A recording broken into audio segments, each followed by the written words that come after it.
Hi guys, and welcome to our Tech Tuesday discussion. Got some fun stuff to share with you guys. Just from my desk, I've been cleaning out my office, and I keep finding all these really awesome things that I forgot I had. So we'll do a little bit of show and tell. We'll do some announcements of the current state of things, and then get into some technical discussions on light and sound. The first thing I wanted to share with you guys, I found this. If anybody knows me and has seen my office, I'm a huge Simpsons fan, so I got really excited about finding this cartooning with the Simpsons book. Um, my I don't know, I might have gotten this in high school, middle school, so it's got my maiden name on there still.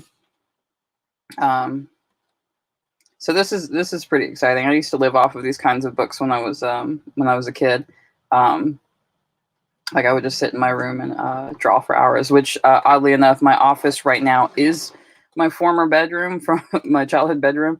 So it's kind of funny to be looking at this stuff after so many years in a different context. So I thought I'd share that off a little bit. Another thing I wanted to talk about. I love. I'm a big movie buff. I love, but like I'm not current. Like I like older movies. So I've got one that I've been watching, and any movies that we discuss here will be PG-13 and up. Just as a sorry, PG-13 and down, not an up. We're not going past PG-13.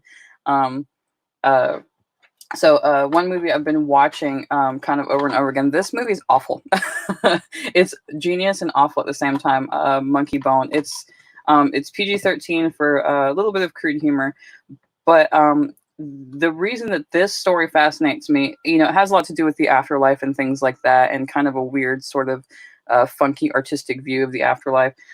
So that's always kind of been something that's been fascinating to me. I remember in one of my classes, I said that when I was in college, I said that I've been obsessed with death since I was, a little kid. And it's always been like a subject that fascinates me. So this particular movie, it just tickled me in multiple ways, having to deal with the psyche and the afterlife and all that. But the interesting thing about this movie is that it's actually based off of I want to say it's a graphic novel, but it's kind of hard to define because it was never finished. So it's actually based on this Black Lee and Chong. Darktown. So this is actually really hard to find, or at least it was when I started the search for it. I actually had two copies of these, one of which I believe I might have given to my boyfriend, so I need to make sure he still has it. I was able to score two copies of these at like $50 a pop, which is a lot, but it's again, it's not super easy to find. And just my luck, I'll probably go out there and find it for like $2 somewhere. But this graphic novel was never finished. So one thing I do want to talk about in future lessons, and we're going to talk about future lessons in a minute as well. I want to talk about adaptation, because adaptation is really, really important in drama. We've talked about Romeo and Juliet's adaptations. We've talked about adaptation, in the classroom, from Beauty and the Beast, the animated, to the play. So adaptation is a really important concept in drama. So that's why I bring these two particular things up. Now that's me speaking as a drama teacher. Me speaking as an artist, I just love the look. I love the look. It is absolutely gorgeously illustrated, and not super not something you would see in just everyday comicking. I'm not too big of a fan of the lettering from just a comic book standpoint, but just really, really gorgeous, really gorgeous work here. So when you're taking something like a graphic novel, there's a lot of decisions to be made when you're adapting. Like, what elements do you keep and what elements do you not keep? So we'll be resuming that in our Romeo and Juliet discussion. But I think that's it for the show and tell stuff. I will be refinishing my workbench, so thank you guys for bearing with me with my workbench. I've got plans to refinish and paint the whole thing so it looks a little bit nicer when we're talking, because this desk has been in here for many years and has seen many projects, but I think it's about time to give it a little facelift. So some more things to talk about. Just some announcements. Let me get our screen up here.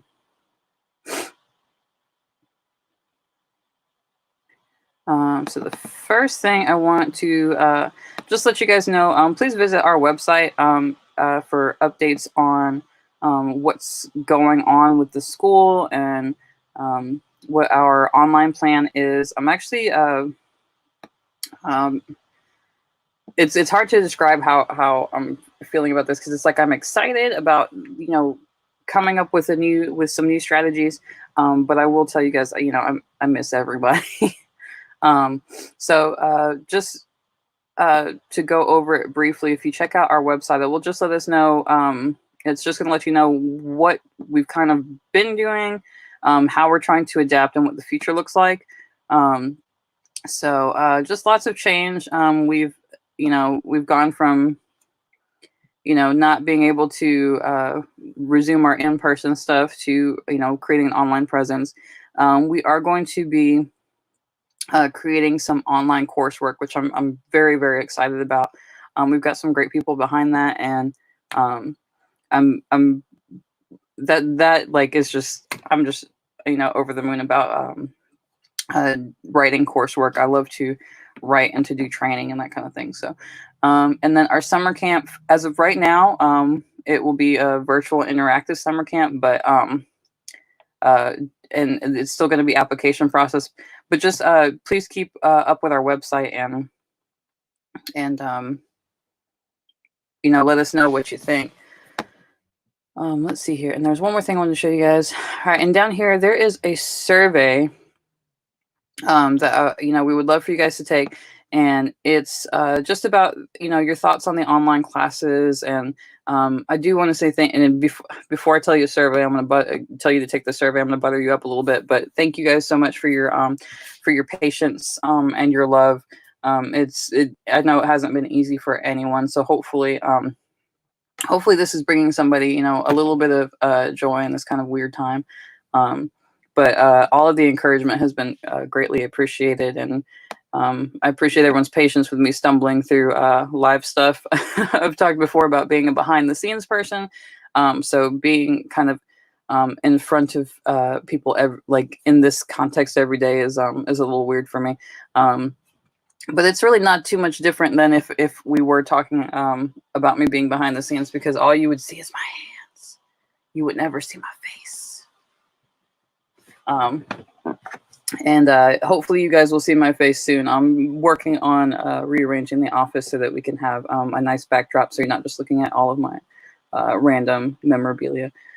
So yeah, definitely take our survey, check out what we've got going on here. We'll go ahead and close that out.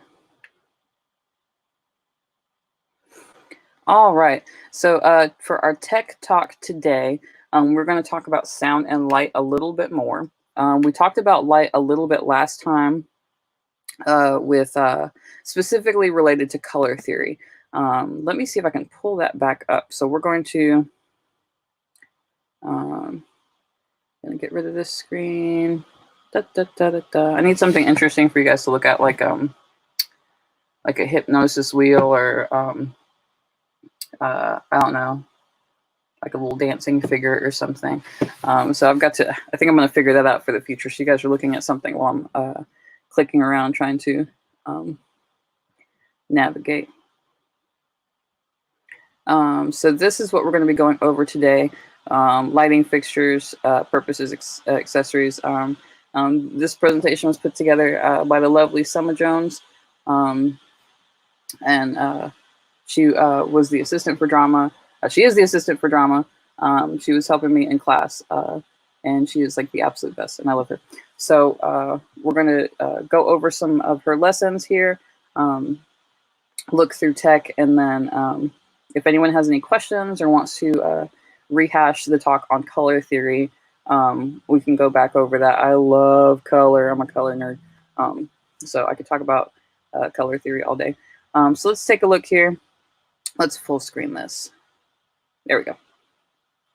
All right, so lighting. Lighting is something I've actually learned. I'm still relatively new to it. From the technical theater side, I like the building and the creation, but this stuff is all very new to me. So I'm going to explain it the best I can. I've learned a little bit just from working with different people and hanging lights, and I can run circles around our little tiny DJ light board, but when it comes to the more advanced stuff, I'm like, I don't know. That's what we have Google for, and that's what we have lovely people helping us for. So yes, lighting fixtures. So let's talk about spotlights. If you've been in our building, you've seen our ginormous spotlight. So it's any lighting instrument that's used to create a pool of light on the stage, and they're used for lighting specific areas. So there's a few different types of spotlights to achieve the look you desire. Spotlights at the school, we sometimes use them just to kind of fill in a little bit. It's a pretty old building, so sometimes we have a couple little issues with the light fixtures sometimes, and they'll go out. So we use our spotlight to fill, but we also use our spotlight to create a particular mood. Like if someone's sneaking around and they've just been discovered, we'll throw that spotlight up on them. So spotlights can do a lot to enhance particular little bits of what's going on the stage. All right, so this, and I'm pretty sure I'm pronouncing it correctly, but I'm not. Correct me. A Fresnel light. I get really thrown off by that S. I was just like, Fresnel? What's a Fresnel? But it's a Fresnel light, I think. So it's the most commonly used light. And oh no, I think we got a little bit of cut off here. Can we make that bigger? Can we full screen it? Can my computer cooperate? Let's see if we can enter full screen on that. I don't know what's going on with this right now. It doesn't want a full screen for me. Now, if you do go onto our JNSA drama group, you can see these for yourself, and I'll share them to the main page as well. But feel free to let Miss Summer know how awesome she's doing, because these are really great. Now, let me try to get out of full screen now. Like, is anyone else having like super huge issues navigating technology that we thought we had a handle on, or is it just me? Anyways, a Fresnel light is the most common used light. We're gonna kind of navigate this without that little piece. I don't know why this isn't going away. Washes wide, soft edge beams light. Not sure what's going on there. Let me see if we can just open this differently. So I don't know why it's doing that. Can we zoom? See, this is why I like pre-recording and editing. So you don't see me stumbling around. Well, we'll just stumble through it. So it's commonly used as a backlight. And this is why it's called a Fresnel, invented by Augustin Jean Fresnel, for use with lighthouses. So very interesting. An ellipsoidal reflector spotlight. It says our second most used lighting unit. It's used for lighting strictly defined stage areas. Light is concentrated in a smaller area, which allows for exact control, and referred to as profile spotlights because the beams can be shaped to specific profiles. So we'll need to we'll go over that a little bit more later. Follow lights, same thing as a spot. So that's what we have at the school. We have a big follow light. And I usually have one student, and their sole job is to sit at the spotlight. And sometimes if we're having an issue remembering cues, the spotlight's usually next to the tech booth. So if you ever hear knocking, sometimes I'll knock to signal that the spotlight needs to be on. Because we've been slowly working on upgrading all of our tech stuff, and our tech, then the way that we run our tech. And for some reason, it's really hard to get a signal up there for any kind of like any kind of communication. So we're working on our communication, but for right now, we just work with what we got. And if you're ever in one of our plays and you hear knocking, I'm trying to tell them to turn the spotlight on.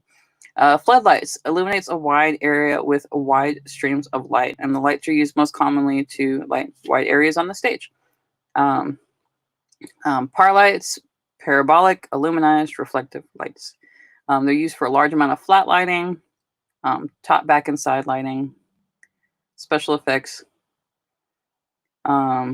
Strip lights. We actually don't. I think we do have something like this at the school, but we don't have exactly like this. We have like those DJ strip lights, and we also have a black light that we use sometimes. Circular fixtures without lenses, flood stage with light above or to light backdrops. So this is just getting a big wide area on the stage. House lights, basically any lighting that is basically when you're looking at a theater, you have the front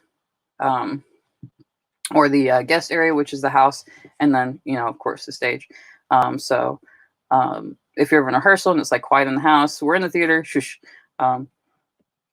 But any lighting that is in that house area, so any place where guests and theater patrons will sit, that's the house. And its accompanying lights. I know you love that explanation. Lighting accessories, so gels.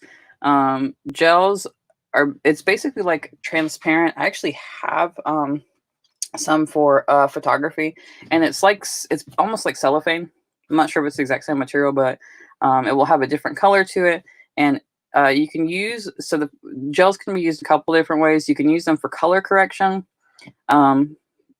which is a little bit tough to explain without showing, but or you can use them to create a particular color mood. Now, at the school, we have some colored LEDs, so that kind of takes care of our color needs. But if we did not have those colored LEDs, we would be using gels.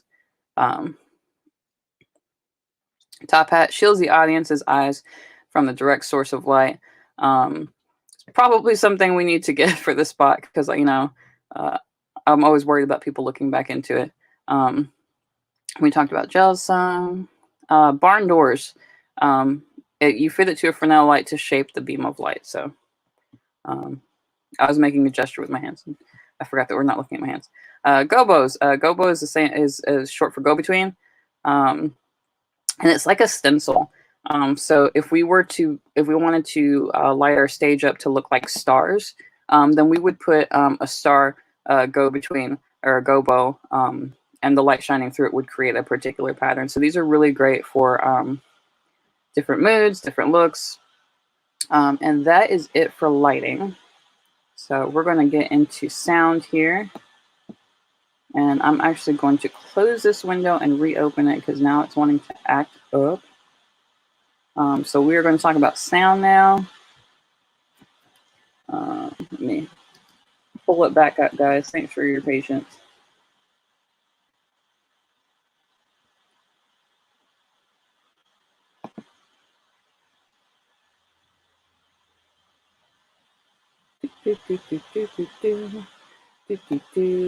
Pulling up our sound stuff.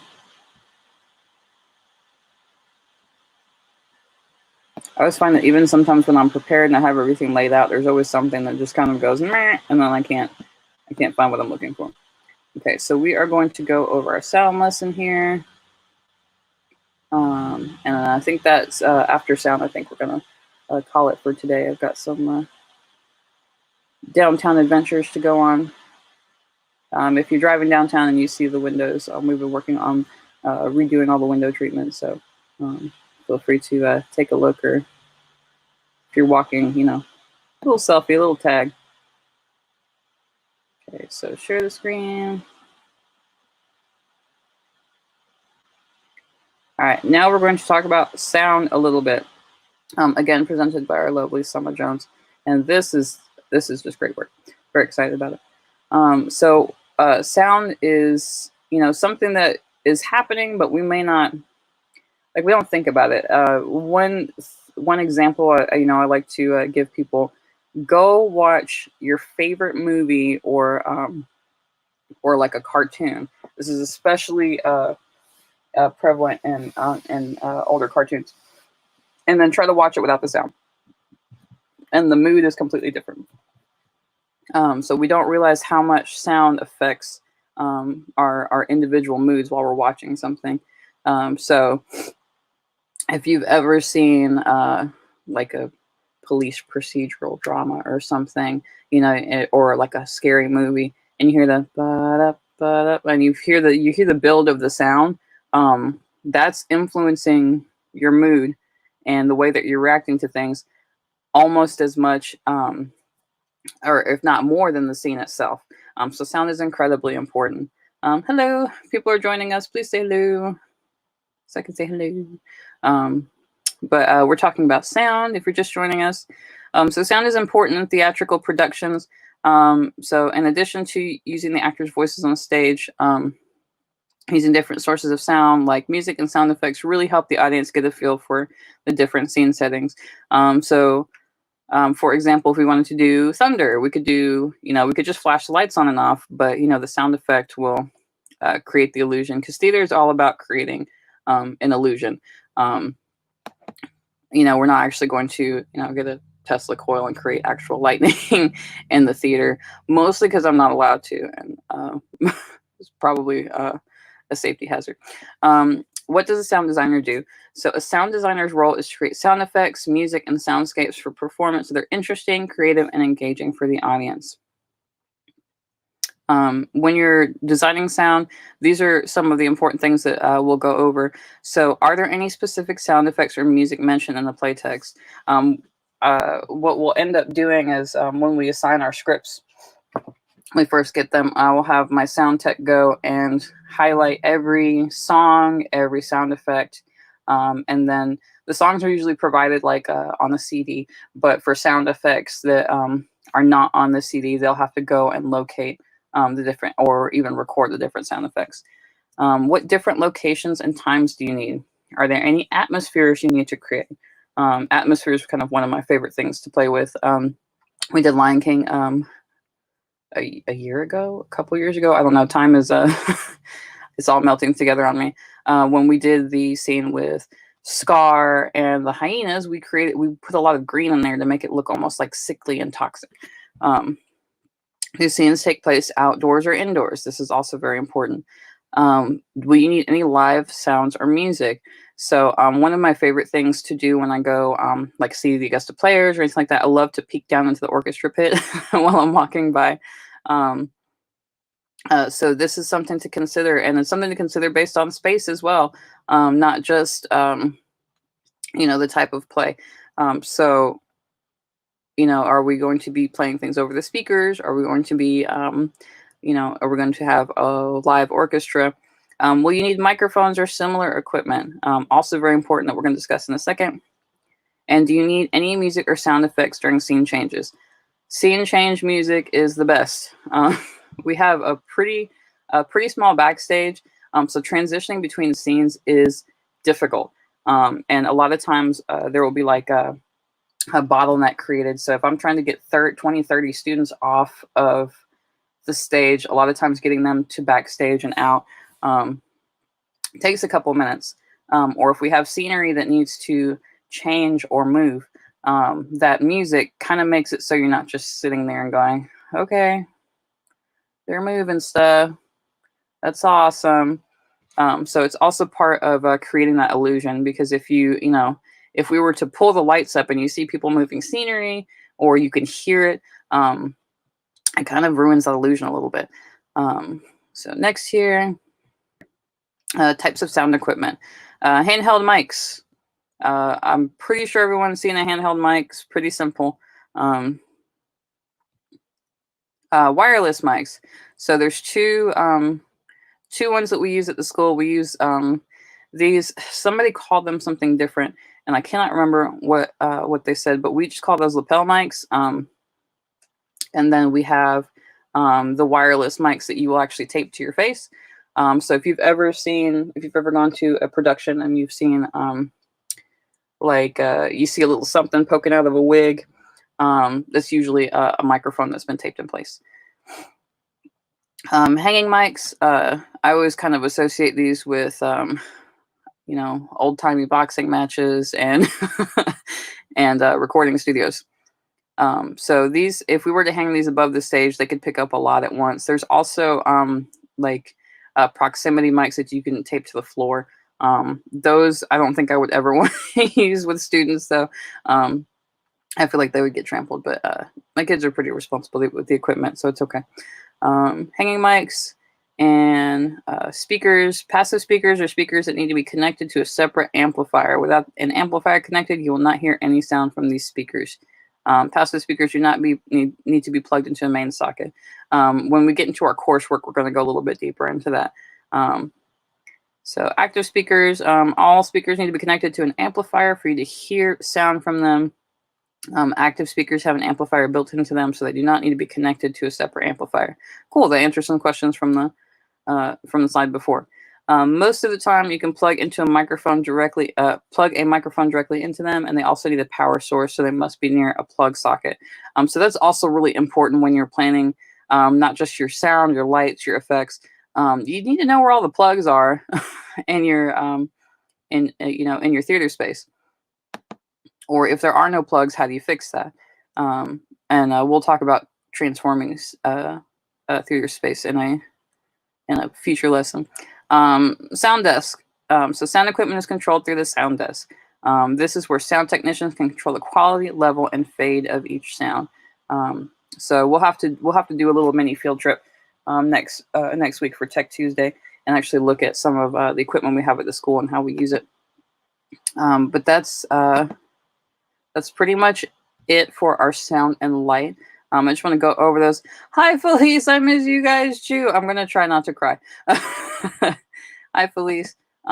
Yes, I miss you guys absolutely dearly. It's making me very sad that I can't be at work. But we will adapt and we will go on and we'll come back stronger than ever. And I was being adamant about our Beauty and the Beast production that has been postponed because of COVID-19. And I've said I don't care if it's this year. I don't care if it's the fall. I don't care if it's the summer, which is not going to be the summer, unfortunately. I don't care if it's the fall. I don't care if it's next spring. I don't care if it's 2 springs from now. My kids are getting their production. So hopefully that will be coming in the next couple of years. And I've been working on this Rose during our prop lesson, so I would at least like it to see a little bit of stage time. But that's what we're going to stop at today. Probably go a little bit shorter on the live lesson, and there's a chance I might be dropping Monday off of the live schedule just so I can get caught up on admin stuff. But I think that's where we're going to stop for today. But thanks for letting me share some of my cookie stuff with you from my office. And if you have any deeper questions about sound or light, please feel free to comment them. Like I said, we're developing course material right now, so having some of these questions will be